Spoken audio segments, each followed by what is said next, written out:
नारी अगर पति का नाम लेती है तो उसकी आयु तिल भर की क्षीण होती चली जाती है। कितना? तिल भर।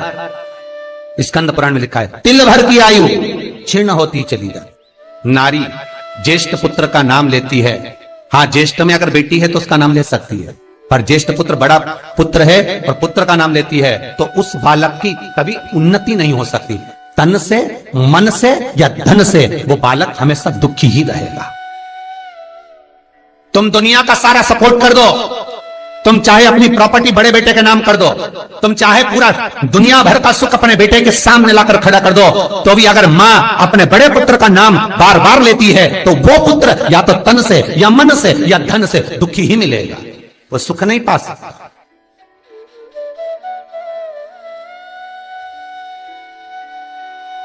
और जिन जिन के घर में बड़ा पुत्र हो और बड़े पुत्र का नाम आप माताएं लेती हो तो उसकी दशा जरूर देख लेना एक बार। हो कथा गलत नहीं कह सकती, स्कंद पुराण कभी गलत नहीं जा सकती।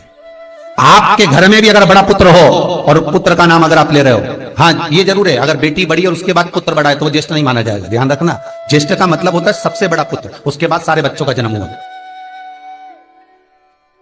क्योंकि बेटी अगर जन्म ले ली पहले फिर बेटा हुआ तो बेटी ज्येष्ठ कहलाएगी, है बेटा नहीं कहलाएगा। अगर पहला ज्येष्ठ पुत्र है तो मां सारी प्रॉपर्टी दे दे, सारा वैभव दे दे, मां सारा दौलत दे दे, मां उसके ऊपर सर्वस्व निछावर कर दे, पर अगर बेटे का नाम माता बार बार लेती है तो उस बेटे की उन्नति तरक्की नहीं हो सकती, उसको जीवन में सुख नहीं मिल सकता, कुछ ना कुछ चीज से वो दुखी रहेगा।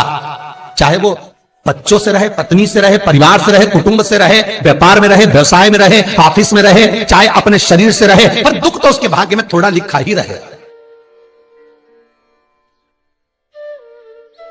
और जो चीज वेद व्यास जी ने वर्णन कर दी महाराज, उसका प्रमाण आप खुद भी अपने घर में देखो कि सही है कि गलत है।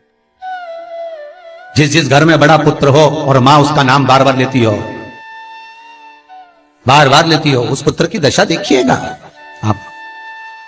तन, मन और धन तीन तरह से। इसलिए निवेदन करूंगा मेरी माताओं से, आपका प्रेम बहुत है क्योंकि आपका बेटा बड़ा है, आपका पुत्र बड़ा है, आपका बहुत प्रेम है और बेटे का भी माता के प्रति बहुत प्रेम है, पर उस प्रेम में तुम्हारा जो संबोधन है बार बार नाम लेने का, उससे उसको तकलीफ हो सकती है। इसलिए निवेदन है, मेरे कृष्ण का नाम कृष्ण था पर यशोदा कभी कृष्ण नहीं बोली है, कभी नहीं। यशोदा कभी कृष्ण नहीं बोली, कन्वा कहती थी। आपके बेटे का नाम कुछ भी आप उसको नाम से मत पुकारो, उसका नाम चेंज कर दो, थोड़ा सा बदल दो, आप उस नाम से उसको पुकारना प्रारंभ करो। आप जो भी बोलना चाहें, आपके दिल की बात है, तो आपके पुत्र से आप क्या बोल सकते हो।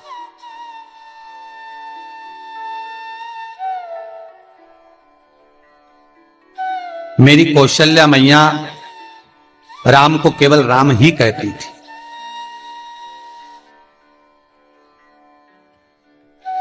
केकई राघव कहती थी, सुमित्रा रघु कहती थी, पर कौशल्या नाम नहीं बदल। और ज्येष्ठ पुत्र थे राम, बड़े थे, बड़े हुए, वन जाना पड़ा, लौट कर आए, धोबी की वार्ता सुनकर सीता का परित्याग करना पड़ा, समय आया लक्ष्मण का त्याग करना पड़ा, और समय आया तो ये शरीर को ही सरयू में छोड़ना पड़ा। कहां से? स्कंद पुराण कहती है पति का नाम अगर नारी ले रही है तो तिल तिल भर उसकी उम्र घट रही है। पर ना जाने माताओं को ऐसा क्या है कि वो आज का फैशन हो गया। ए राघव इधर आ, राघव भी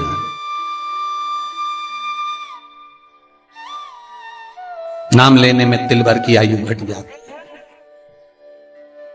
ज्येष्ठ पुत्र का नाम लेने में उसकी समृद्धि, उसका जो वैभव है, उसका जो सुख है वो घट रहा है।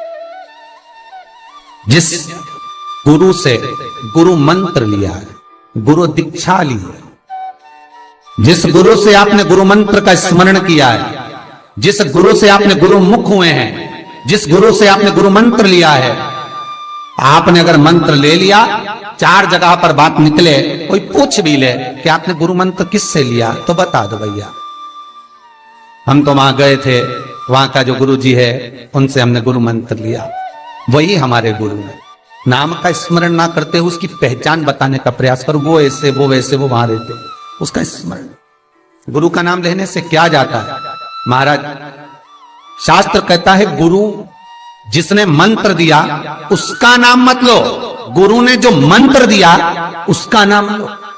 बहुत ध्यान देना हमारा। दुनिया के लोग गुरु का नाम लेकर बैठे हैं, उन गुरु जी से मंत्र लिया था तो उन्हीं का नाम लिया जाए, श्री ये मान जी, ये मान जी। अरे क्या नाम लेना,